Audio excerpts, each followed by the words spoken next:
Wow. Hello. All right, this is exciting. Yeah, first time for everything. Oops. Yes. All right. So for those of you just joining us, I'm Joanna Roche. I'm with GSN Planet. I'm here with Megan, who is working the control booth today, and Sam Cooper, who has stepped in generously for Deirdre Strong, who couldn't be with us this afternoon, and Adar Venyige, who is a GSN board member and virtuoso of Dazzle Dry. So thank you guys for joining us today. We're excited. We are trying a little bit of a different format today in that we've let everybody in so that you can speak, right, and ask your own questions. And we'll kind of just see how that goes. And the purpose of having a property and a brand was really so that we could get some expert perspectives on those two thought processes as we enter this period of time where we're thinking about reopening our properties. So if I could ask everybody that if you're not speaking, to mute yourselves, because we can hear everything that's going on in the background. Okay, so thank you for doing that. And I still think we'll have the chat function. So if people have questions that they want to ask and they don't want to speak, feel free to enter it into the chat function and we'll capture those questions. But I thought we could kick it off with Sam and Adar, each just saying a few words about, who they are and what they're doing and what their plans for their business are, and then we can jump right into some questions. So Sam, I'm going to pass the microphone to you, and you can start us off. Wonderful. Hi, everyone. How are you? I am stepping in for Deirdre. About 15 minutes ago, she asked, so I'm kind of just got the questions of what we're talking about. So feel free to, if I'm going off track, let me know and I'll kind of regroup. I'm the corporate spa director for Canyon Ranch. But I'm also based in Lenox, so I'm pretty operational and I'm hands-on running Lenox and setting up their whole program right now, while assisting and overseeing the other properties, which, as you know, is Las Vegas, Tucson, and now Woodside, California. Here we are. Ships, we don't have to deal with at this point, obviously, because of COVID. The ships have returned. I think our last ship came in this week. So everyone's safe and sound and is back on land. And we are right now in the midst of probably what everyone else is doing and creating our action plan and SOPs and how we're going to reopen. So that's literally what we're doing. Why I stepped in for Deirdre today is we have a sanitation task force, and she's on that. We're all kind of taking parts of it because it's such a big document, and she's on that right now. So there's a whole task force with all the properties, including our medical team, on what we're going to do, and I can share whatever all you're interested in hearing. I don't know how much you want in detail about our plans for the ranch. So not sure, Joanna, what your kind of need from us to share, what would be most helpful.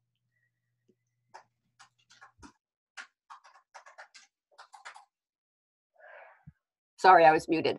I was going to say, why don't we kick it over to Adar and he can talk a little bit about his perspective, and then we'll tackle a few of those questions, and then we'll open it up to the group. Hi, guys. Did I unmute? Hi, Adar. Yes, I did. Okay.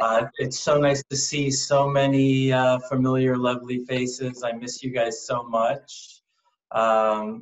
We're definitely, it was really sad to not be able to do Buyers Conference in beautiful Tahoe. But we will get together again. And, I just want to start off by saying these are unprecedented times. This is crazy. I don't think anyone could have expected what was going to happen, but life will go on. And as a brand, Dazzle Dry is, really just doing anything it can to pivot. And I think pivoting is really going to is the key component right now for brands and spas, doing whatever they can to keep things going. I too am very curious as what the next 30, 60, 90 days are going to look like. If it's going to be a modified version of our reality. But I'll tell you from Dazzle Dry's perspective, we've been very fortunate to remain open during quarantine and during the shutdown, because we started manufacturing hand sanitizer for local hospitals and shelters and things like that. So we were able to stay open for that purpose and continue fulfilling online orders. But just like the rest of you, we are eager to get back to our roots, which is the professional and wholesale markets. And I'm just as curious to ask questions to all of you as to what you see coming forward, you know, in the next 30, 60, 90 days. And I have lots of questions that I would like to get your perspective on, but I'm happy to answer any questions as well. And but more importantly, we are very, very, very eager to get back to work and get our spa family back together again. So Great.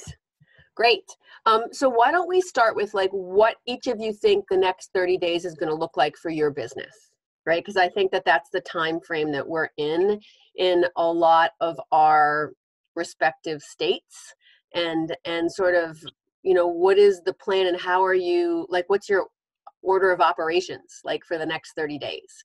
So Adar, why don't we start with you, and then we'll go to Sam, and then we can take some questions. Sure.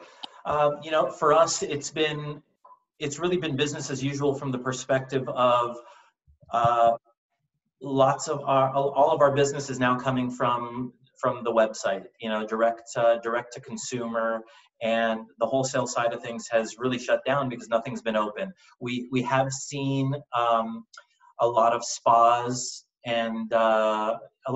try to pivot from the perspective of ordering kits and retail items that they can bundle themselves and ship out to their clients, and trying to do anything they can to actually fulfill orders and keep people groomed and doing services at home and, you know, things of that nature. So that's been really nice to see. I really wish we could have implemented a drop ship program, and this is something to think about if this ever happens again in the future prior to a vaccine coming out. We're starting to work on affiliate programs and dropship programs and things like that, so that we can help our spa partners generate revenue even if there is another shutdown perhaps. But really the past 2 months and going forward has been training, and trying to really keep all of our spa partners motivated and trained on Dazzle Dry protocols, and really just get everyone ready to go once this thing opens up again. I don't know what it's going to look like. I think I could probably get more information from operators such as Sam as to what that's going to look like. Modified versions, is a scaled down version of how many people are going to be allowed into retail spaces at a given time, you know, things of that nature. But for us, we are here to support all of our spa partners as well as we can, so that we can make this transition and the reopening as smooth as possible. So Adar, I mean, because in some states, salons, nail salons and hair salons are one of the first businesses that are going to be allowed to open prior to traditional spas. Yes. And I think that there's probably a pent-up demand for nail services. Yes. So what we're seeing is supposedly on the 9th, here in Arizona specifically, I can really just speak to Arizona, but sometime between, you know, now and the 30th, we're going to see the majority of this reopening taking place. Spas or salons specifically, and I think spas as well, are going to be on the higher end of those lists, or as far as they're going to be one of the first to open back up. I know that we are seeing we're seeing spas and salons actually starting to book appointments in advance, and lots of spas don't have availability all the way into June already. Because you think about, you know, mostly women are, you know, they're dying to get their hair done, they're dying to get their nails done. There's a lot of things that they can't do themselves at home. You know, I know you can paint your nails at home, but it's not like going into a spa or salon. So we are seeing those reservations already starting to take place. And what I'm also seeing from a communication perspective between spa owners, spa directors, is people are starting to really plan for, do we have enough product? Are we ready to provide these services? But my budgets are limited too, so I can't over order. I'm really not looking at new products, but so there's all these questions going on. But definitely with this reopening happening, I think consumers are going to get back into spas and salons. It's just going to be a little bit more of a modified version, and I think spas and salons are going to need to do everything in their power to make the consumer feel very, very safe and comfortable, especially during these next 30, 60 days as we kind of roll it out. I hope that answers the question. Great. All right, Sam, let's kick it over to you and say, what are you thinking the next 30 days are going to look like operationally for you guys as you ramp up? Okay, so we are, I think, at the same that probably everybody is at, and that we're waiting for our state regulations. So, and we're kind of at this point, our plan right now is July 1 to be safe. We would love to say we're opening in June, but we're kind of being a little bit cautious and doing more. So we're doing a budget analysis of being closed into June, and then ramping up the last 2 weeks of June, bringing staff slowly on and transitioning then for July 1 kind of launch date. If miraculously we can open sooner, great, and we'll kind of just hunker down and get it done, but we're not taking reservations till July 1. That being said, right now, our focus, as Adar said, is to do anything we can for the guest and our staff. We're really worried about our staff feeling safe.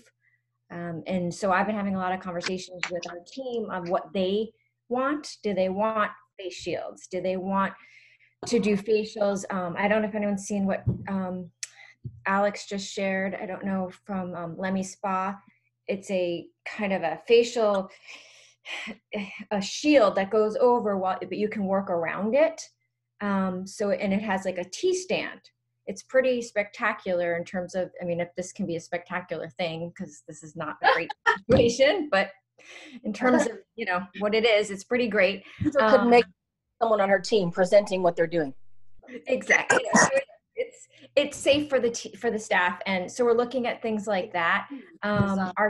We just purchased all the you showed a picture. Static. You mentioned Alex and Lenny.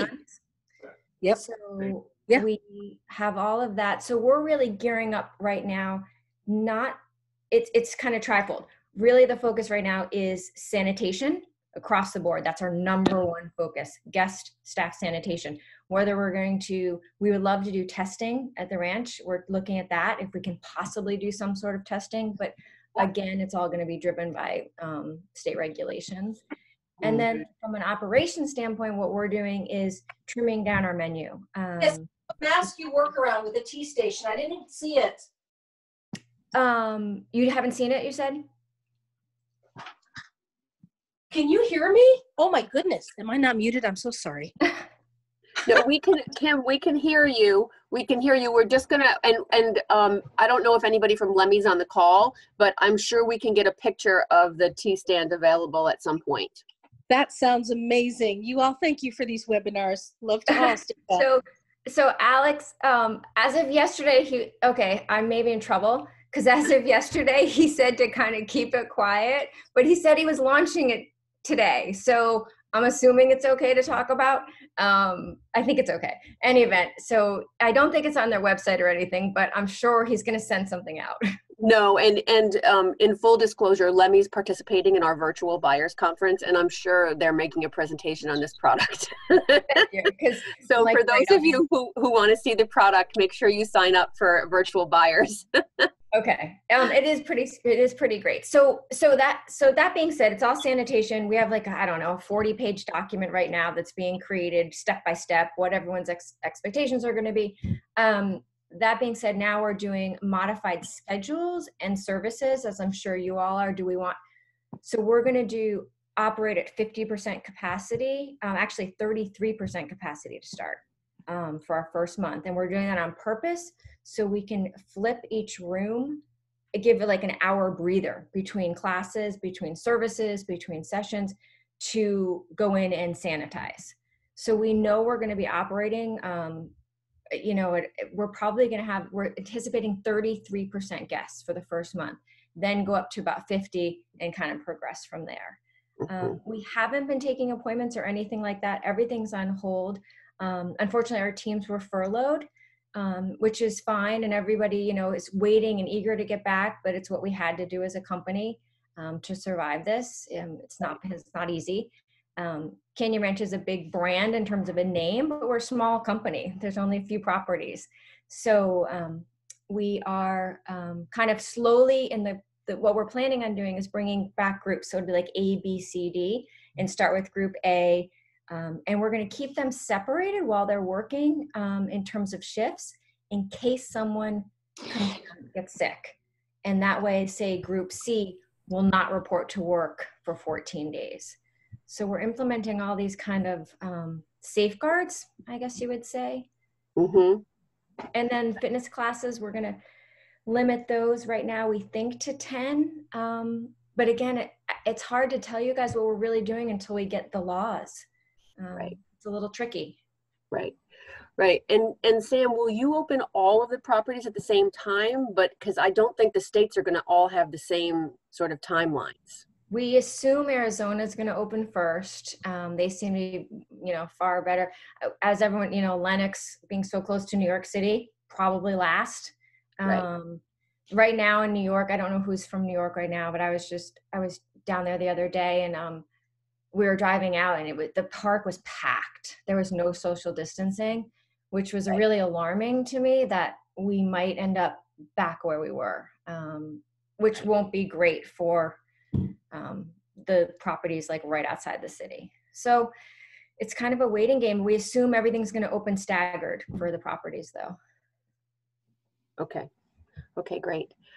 So group of friends here, if anyone has a question for Adar or for Sam, feel free to unmute yourself, introduce yourself, and ask the question. We can take questions from anyone. Otherwise, I can continue to ask questions. And I can share anything. Like there's nothing, there's nothing proprietary here. If anyone is like, how are you paying? Like, what are you doing? I feel free. I have no problem sharing any information you guys need. Great. Okay, so it looks like I'm going to continue to ask the questions for now. All right, so Sam, what are you doing about the uniforms? Because I've heard some talk about people needing to change uniforms in between clients and that sort of thing. So how are you guys going to handle that? So we are right now working with, we're working with Noel Asmar in terms of masks for everyone. So we're going to be, obviously the team are going to get masks that they can change. And we've decided we want them to switch out masks for every guest. And we're also getting cloth. We're trying to not do disposable. This is talk about green. I know. We're going a little backwards, unfortunately, I think in the next few months, because we need like the disposable headrest covers, and so we are going to get gowns in case any staff are nervous, but we haven't decided if we're flipping uniforms for every treatment. I don't know, honestly, how we would do that. So I will share that, so GSN is working on a green list of sustainable options that we're going to share with the industry. It's not quite ready yet. Mm-hmm. But for those of you on the webinar, we're having a webinar on Thursday, and there'll be an invitation that goes out that is by a company that has a green cleaning solution. And it's a room spray, a hand sanitizer, and a surface cleaner, as well as a fabric spray that has an 8-hour life. So if you wipe down a counter with bleach and someone touches it, it has no life, right? It doesn't protect. You have to keep wiping it down. But if you use this particular product, it has an 8-hour life. And you can spray fabric with it. So I think so that's at 3 o'clock on Thursday for those. You'll hear from the chemist himself, and he'll take questions. So that's one thing that we have going on. What about how are you going to handle the sheets and the blankets on the table? Wait, hold on. I think someone's raising their hand, right? Me. Yeah. Me. Debbie. Hi, Debbie. Yeah, hi. I am trying to keep sustainability alive, but it's very difficult because, first of all, the virus is moisture, and natural fibers absorb moisture and polyester doesn't.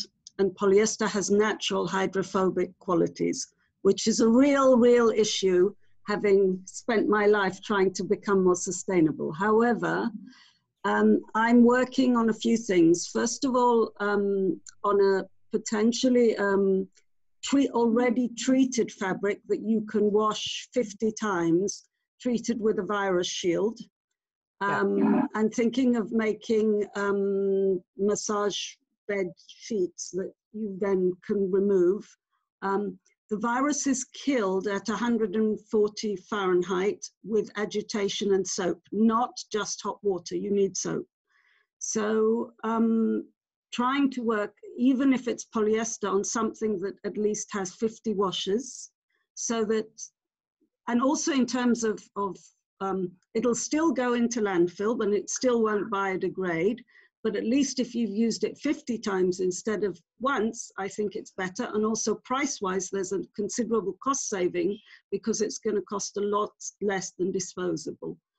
At the moment, the masks we're making are cotton, and they're made from our normal organic cotton fabric, from the fabrics that we had in stock.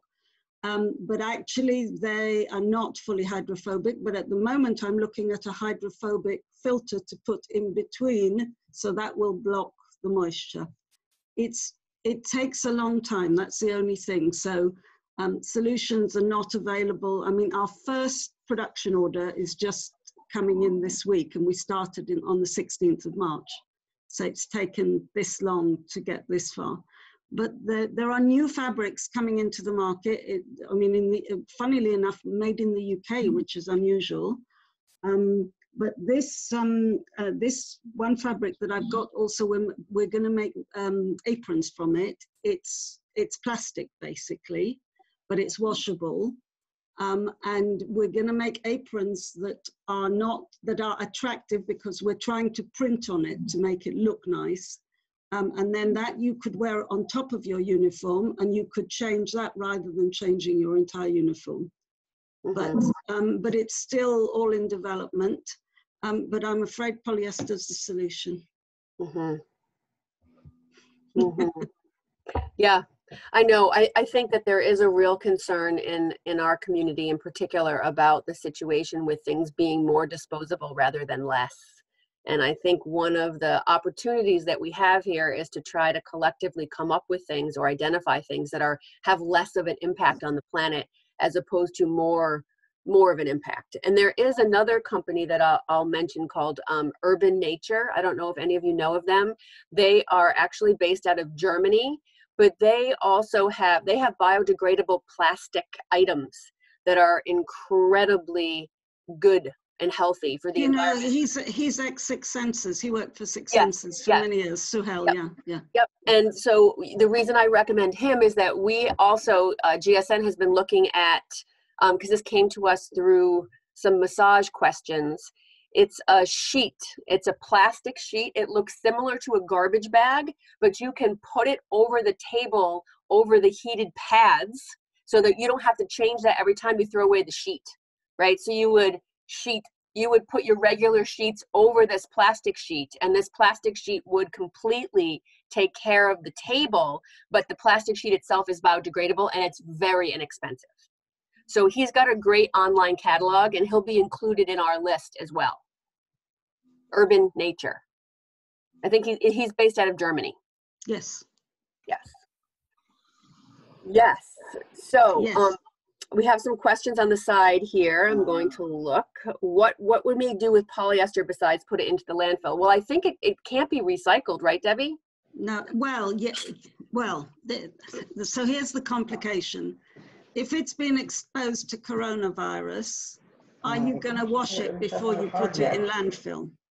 And to me, that is the biggest danger, even for everything at the moment, is that if it's been exposed and you don't know if it's been exposed, what happens with it next? because even apparently they're incinerating the medical stuff, but will the spas incinerate everything? They don't have the facility to do that. No. And also, if we incinerate polyester, it goes into the air. So although the planet is breathing nicely, Texas, but actually belongs to Molina Specialties. Folks, who's ever not muted, can you mute yourself? Thank you, because we hear your conversation, and you might not want us to. So all right. I don't think that, I mean, I think it's very sad that we're going backwards, but I don't know. Have you got a solution? No, I do not have a solution. I wish I did. I wish I did. So I guess I would ask Sam and Adar, do you have any products that you've heard about or want to recommend to the group in terms of preparing for reopening, or things that you should be looking at that may be more sensitive to the earth than not?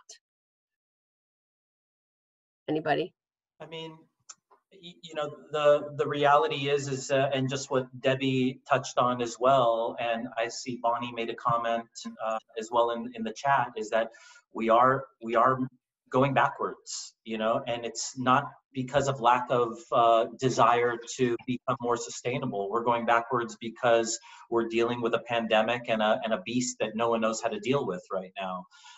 I just hope that this doesn't become the new norm, and using less sustainable options becomes justified because of the fear factor. You know, getting away from a pitcher of water in a spa that people can refill or something like that, and having to go to bottled water because it's, you know, it's not going to be touched by everyone's hands. You know, those are genuine concerns, and I hope that it doesn't change all the strides we've made as an industry, you know, going forward.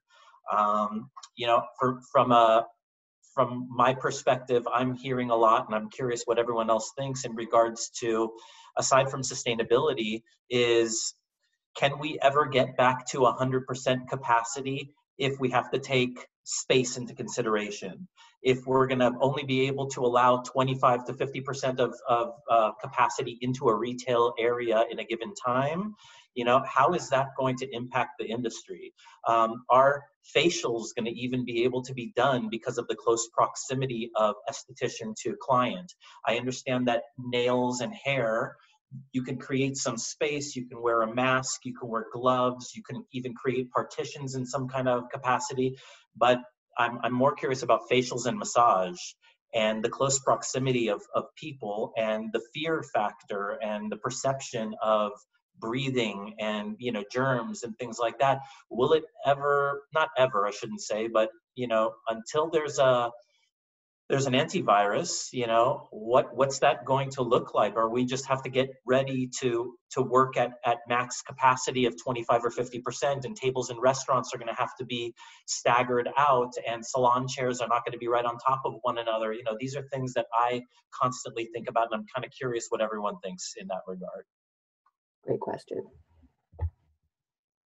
Anybody else want to jump in? Anyone?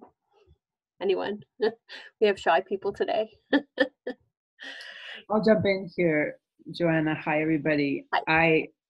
I don't know if it's shy people or it's just that this is such an immense situation and such an immense problem. And I think that part of what GSN's role in this, and us as wellness practitioners and things, is, you know, the part of the challenge is that we just don't understand enough about the virus, and we don't understand enough about the human organism working around developing immunity for this virus.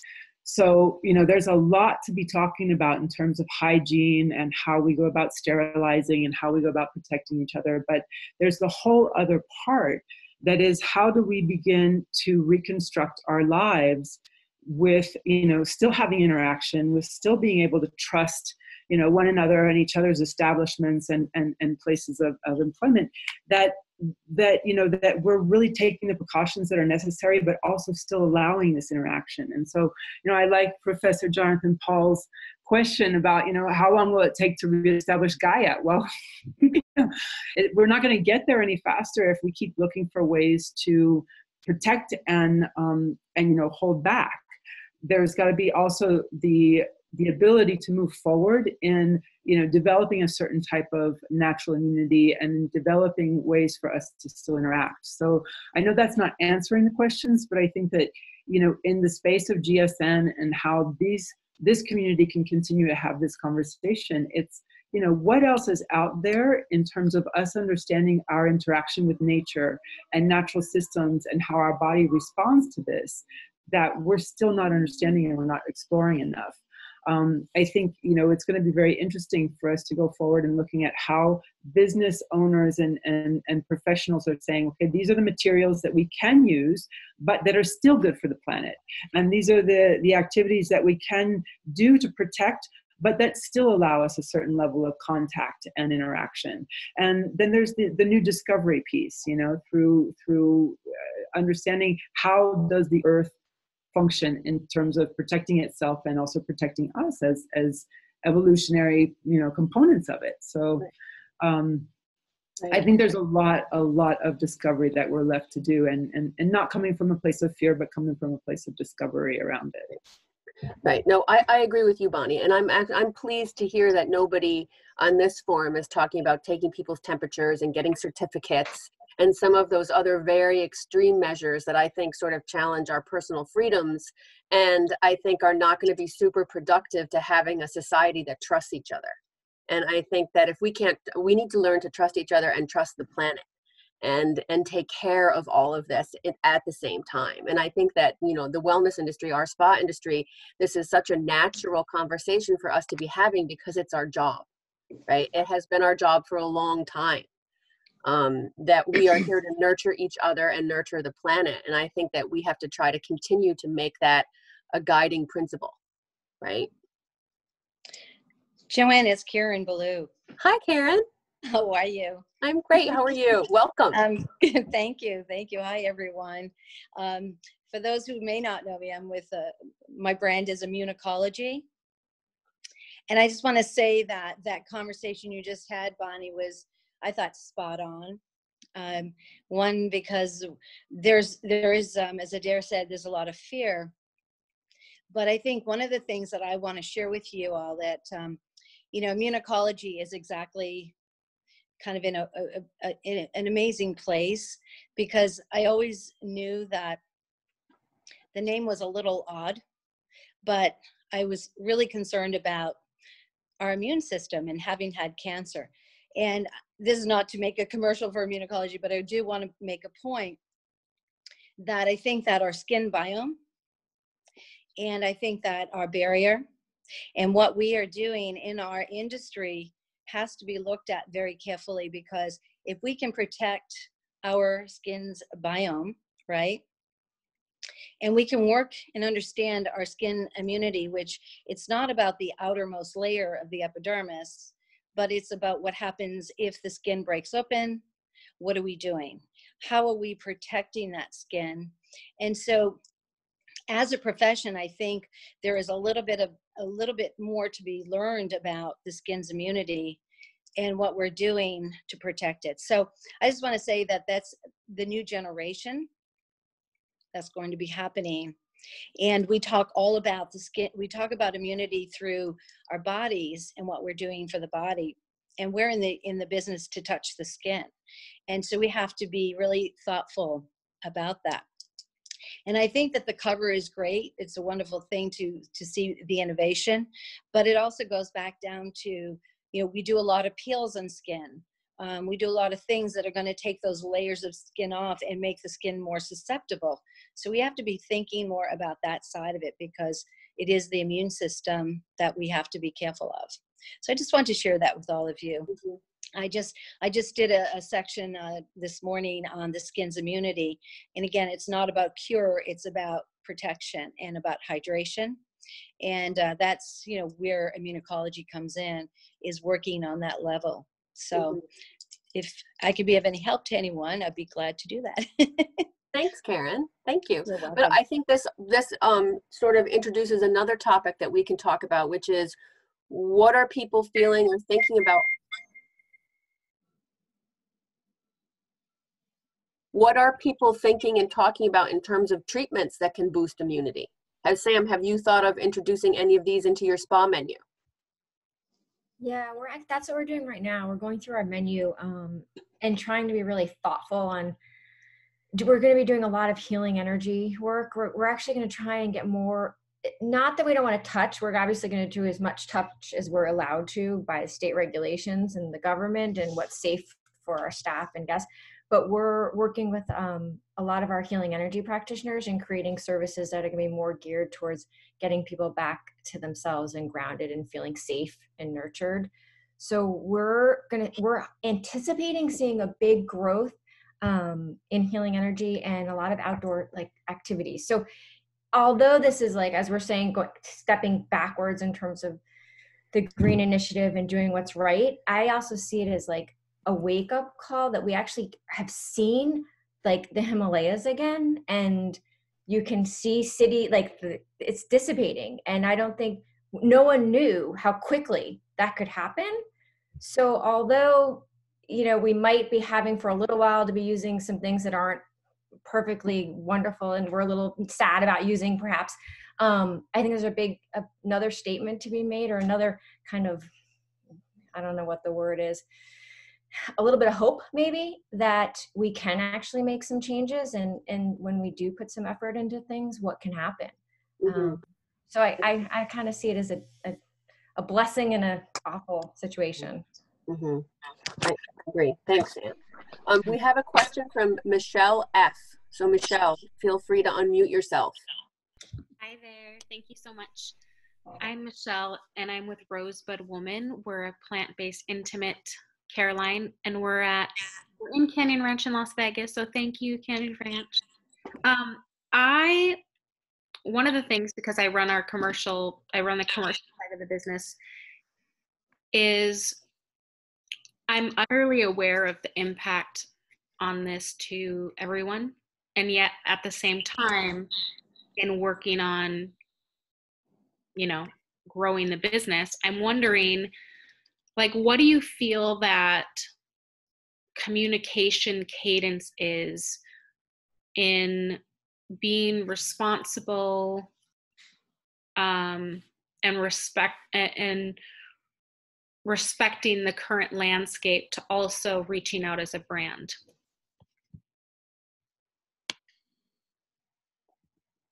If I may, yeah, I please. think Michelle, is that her name, Michelle?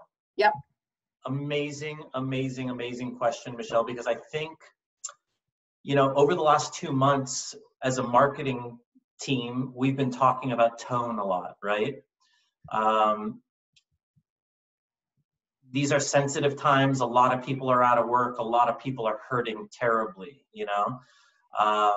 and I really, for Dazzle Dry's perspective, I really wanted to keep things very, very, very, very quiet.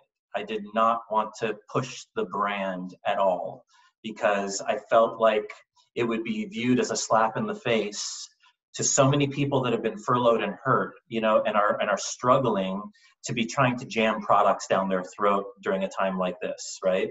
Yeah. Now, then you have to take it the next step, which is, okay, we got to get back to work because life has to go on at some point. And I think we have to pay attention to tone as well, in terms of trying to get back to work and trying to do our job as salespeople and brands and selling our product, but also be empathetic and sympathetic to the fact that spa directors' budgets are going to be cut drastically. I would assume. And Sam could probably, speak to this a lot better than I, but, the budget's not going to be huge, and they're not going to be able to bring on new products like they would have 6 months ago. And, the potential for growth is going to have to be a lot. They're going to be a lot more cautious with their spend and what they're bringing on and what they're doing and things like that. So I think as a brand, I guess, to answer your question, Michelle, I think we have to be very, very cautious with our tone. And that's something we've been paying attention to as a brand and with our marketing team, to make sure we get that tone right, So, but I thought that was an excellent question. Thanks, Adar. I think Diane, you want to speak? Diane Trieste. Unmute yourself. Yeah, hi. Yeah, I got it. There we go. Yeah, I mean, come on, this is so complicated, but yet it's not, because we need to simplify it. And there's two things that I think are really important. And one is obviously the safety of our employees and our guests, obviously. So I think as much as we need to look at the 30, 60, 90 day, the reality is we need to look at today and then within the next 30 days, because like, I forget, I think it was Karen or somebody mentioned, it took her over a month to create a fabric. So as we start moving, every day something's changing. So we really need to pivot daily and create the safest environment for our employees. That's like, if they don't want to work in your place, we're not going to have an operation, right? So I think our time spent is there as best we can. And then every week, some new product's going to come out and something else is going to come out. And we always have to consider the environment without a doubt. But the environment of our internal spa is where we are. And I love what Sam said about rotation, because it's true. You got your pack together and one bad bean rots the whole bag. And we have to really pay attention to that. So I really believe it's move slowly and move cautiously and stay positive. This is a huge opportunity. We're going to be cutting costs, and there's so many exciting things we could do right now. That's what we have to concentrate on, and the hope, like was mentioned, that will create hope. I agree. Thanks, Ty. That's great. Lauren from Okabee, I know you have a question. Yes. Hi, everyone. Can you hear me? Hey. Yes. Hi. I did have a quick question for everyone just about the use of robes and spa sandals. Is this something that has come up in conversation? Are there any ideas at this time that you guys have come up with? I know for us at Okabee, our brand is sustainable, reusable, machine washable, so we will still be able to use those even during these times, but I didn't know if there had been some conversations on changes or ideas when it comes to robes and spa sandals for the client. Maybe Sam, you want to answer that? Yeah, sure. I was going to see if someone wanted to jump in. We are going to continue as is. The only thing we're doing differently is that we're sanitizing each locker. We're obviously doing like spreading everyone out and what lockers, depending on if we're allowed to use the locker room, to be honest with you, if the communal space is even going to be open. But if it is, we are going to be sanitizing the interior of the lockers and then putting the robe and slippers in there. So there's no handing of garments anymore. And then we're going to set up bins where they can dispose of them themselves into a laundry bin. So it's probably not going to be honestly the prettiest system, but it'll be safe, and then they can be covered and brought down to laundry. So we're going to plan on still using them. We're not going disposable in that area. Okay, thank you.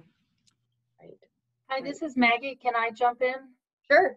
I'm the big number up here. My camera's not working. I just, there's been so many conversations about the locker rooms, not using the locker rooms, et cetera. I think even though it's going to be a high touch space, I think it's really important that we look at, or at least be thinking about, the same reason why our grocery stores went from bring your own bag to all of a sudden saying, please do not bring your own things into the grocery store. So if we're looking at, again, the industries that are open and are every day right now, there's a reason for that. So I think that our biggest high touch area will be the locker rooms, but that we need to require a shower, and that once our guest gets into the locker room, into their robe and slippers, they're like ready for surgery, right? So as they walk out of the locker room, and then we have our providers doing the same thing. When they get to work, they need to excuse my French, but I really want to say this, the shit shower and shave before work, but they do it at work. I mean, when they get to work, all of a sudden, we're creating a really clean environment, right? So what we need to worry about then is the aspiration, so which is, you know, 80% of where it's coming from is from the mouth, and then we make sure that they're masked. So if you kind of go through that process, I think we need to require the locker rooms to be used. Our showers are going to be the cleanest showers ever. It's you know, soap, as Debbie said earlier, I believe it was Debbie, it's soap that kills this virus, right? So, as you know, anyway, don't bypass the locker room is what I'm recommending, because we need to get our people clean before they see our guests clean before they see. So, just a thought. Absolutely agree with that. And we hope to. We're just worried about state laws. That's our only concern. But we would love to have them go to the locker and room. also the issue, Sam, there could be an issue of how many people that are allowed in the room at once. Yeah, exactly. Right. Can I ask a question? On one of the other calls I've been on, someone mentioned that they were thinking of giving guests little tie pajamas or something like that, so that if they were doing massages and things, it wouldn't be real, to focus on treatments that you can do with a thin layer of clothing, and to actually make that part of the treatment so that people didn't come in with their own clothing. Now you're talking of people getting completely undressed, but the feeling was, and it might be that in Europe it's slightly different to the US, the feeling was that some people would not be happy to be undressed and be touched at this point, and then would an alternative be to give them some sort of a sort of simple robe that you could still do a massage through it. Any thoughts on that, anybody? It's interesting. Sam, do you have any, or somebody else? Sorry, this is Maggie again. Debbie, I totally agree with the PJ concept. In fact, I so agree with it that at the last spa where I worked, we actually had PJs as an option. They happen to be called Maggie. So we could make those in an organic cotton, for instance. So I mean, I mean, we are making things that we never made before, but because we don't think that uniforms is going to be a big purchase item for a long time, so we have to. Pardon? Hey, Debbie, to add to that, before the PJ concept came up, I actually did a survey monkey and reached out to 500 random folks, and that's how we went to the PJs, because there was, I believe off the top of my head, there was about 30 to 40%, both male and female, said that they would love to wear PJs type outfits in the spa, because of, and this was pre-COVID, by the way, because of whether if there's a body image thing, they just felt more comfortable to be able to lounge and spread their legs. Or interesting. That sounded wrong. You know what I meant. And so I have, so I did a survey prior to that, and there's people out there that wanted it. I wanted to see what the consumer was saying. As we're looking at gaining consumer confidence, because that's what's going to open our spas, I think any little things that we're doing different make some sense. And I think, Debbie, I think you're spot on in asking that question, because I think people may want to see that. And would you then wash them in the spa? Absolutely. Right, because another thing we're looking at is laundry bags that you could actually put into the washing machine with all the stuff that you want to wash. So I mean, that's complicated, but I'm trying to do something that would be sealed with, not with a zipper, but with something that is like a zipper, that the therapist wouldn't need to touch it once the things. So I mean, there's a lot of development to do. These are not products that you could have tomorrow, but the pajamas are easy, really easy to do. So and they could be made from a sustainable fabric. Right. And also, I think the other thing is that from a mental health perspective, the pajamas give a sense of security, right? All the way around. So that could be helpful for guests. So Adar and Sam, do you have any sort of last thoughts that you'd like to share? I wanted to say something in regards to what you just said in regards to perception. You know, I was listening to Debbie and Maggie, and I started thinking about, like, what's the point in getting a massage if we lose the touch? You know, I'm just playing devil's advocate a little bit here. You know, that's the whole point of this transfer of energy and, you know, touch. And even during the nail service, you know, there's something very special about hand touching hand and that connection between two people, you know. And so that was just one thing I wanted to say. But in regards to perception, I think you're right. It's about, if we want to get back, and Professor talked about how do we rethink growth? I mean, because ultimately we all need to get back to work, start growing, and meet our fiscal expectations, right? But I think we need to take certain precautions to make our consumer and our guests feel safe and warm and fuzzy, you know, whether it's handing them a mask when they walk in, sanitizing hands when they walk in. I'm talking more on the salon side right now than spa, but having a separate entrance and a separate exit so you don't have people crossing paths. Little things like that can really play mentally on our guests to make them feel safer, you know? And I think that perception is going to be a big thing in the next 30, 60, 90 days, even if it really, from a science perspective, makes no sense and really isn't going to harbor anything whatsoever. Just that perception could make a big deal in getting our clients to feel more comfortable to come and visit our spas. Yeah. Right. Sam.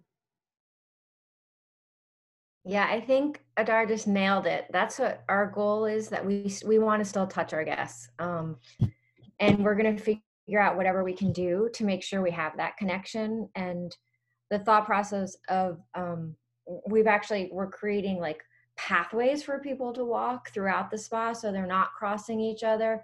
We're going to try and do as much touch as we can. And we know that this is really respiratory, and it's, you know, it's coming out of the mouth. And if they're wearing masks and we can massage, we're going to do as much of that as we can.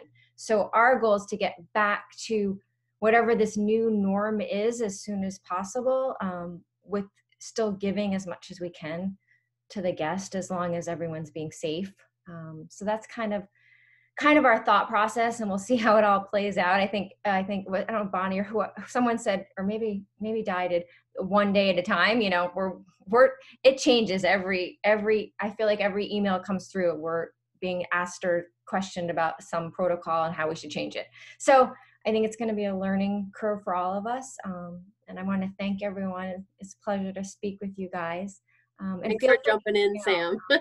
Anyone has any questions too, or if you want to talk through things, or if you have something good to share, it's S. Cooper at Canyon Ranch.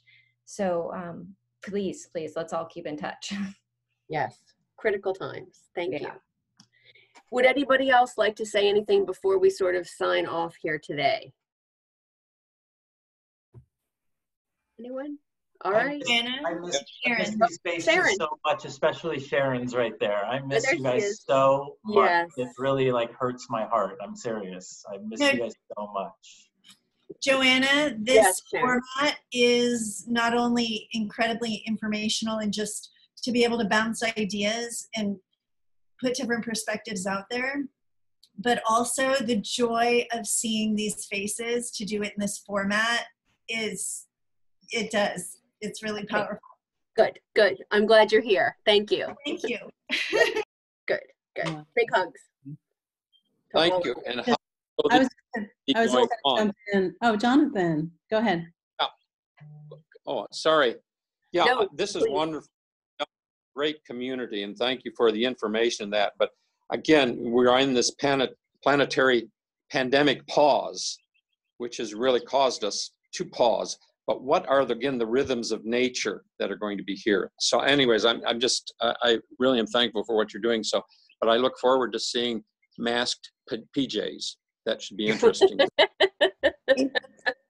That's great. Can I, let me just add also, if anyone is interested in knowing more about a study that I did on the protection of the skin, and something that I've put together with my botanists, please reach out to me, because I think it's going to be an important factor on going forward.